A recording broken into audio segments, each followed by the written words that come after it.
नमस्कार दोस्तों, ये डिक्टेशन 80 शब्द प्रति मिनट का होगा, जो कि 400 शब्दों का रहेगा।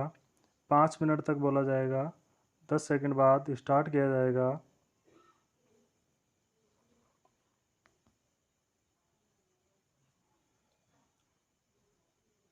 स्टार्ट। महोदय, हम सभी इस बात के शिकार हो जाते हैं कि अपने दलगत स्वार्थ में आकर गलत काम कर बैठते हैं। कभी भाषा और कभी किसी प्रदेश के स्वार्थ में ऐसे प्रश्न उठते हैं जो हमारे राष्ट्र की एकता को कमजोर करते हैं। अभी एक माननीय सदस्य ने यह प्रश्न उठाया और आरोप लगाया कि भारत सरकार कुछ प्रदेशों के साथ इंसाफ नहीं करती। भारत सरकार कुछ प्रदेशों के प्रति पक्षपातपूर्ण नीति अपनाती है। यही मनोवृत्ति है जिसमें एक प्रदेश को दूसरे प्रदेश के विरुद्ध भड़काया जाता है। एक जाति को दूसरी जाति के विरुद्ध खड़ा किया जाता है।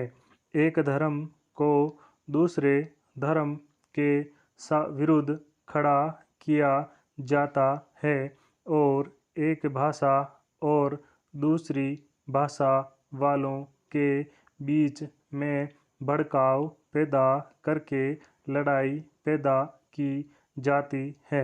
यही मनोवृत्ति है जिसको हमारे विरोधी दल के बहुत से लोग भड़काकर पैदा करते हैं। उनकी अपनी गलत नीतियों के कारण विशाल दृष्टिकोण नहीं होता है और वे ऐसे प्रश्नों को उभार कर अपना स्वार्थ सिद्ध करते हैं। स्पष्ट है कि ऐसे समस्त प्रश्नों का परिणाम हमेशा बुरा होता है।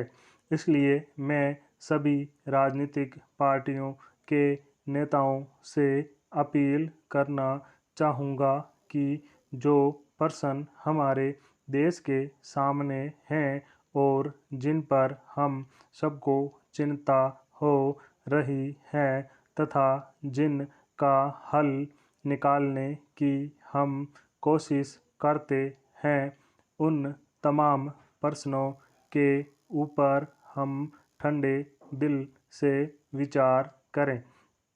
श्री वाजपेयी जी ने एक अच्छी बात कही। उन्होंने कहा कि इन प्रश्नों का हल सड़कों पर नहीं होगा। मैं भी उनसे इस बात में सहमत हूँ कि इन प्रश्नों का हल प्रजातांत्रिक ढंग से ढूंढने का प्रयत्न करना चाहिए। हमें इनका हल प्रजातांत्रिक व्यवस्था के अंदर करना होगा।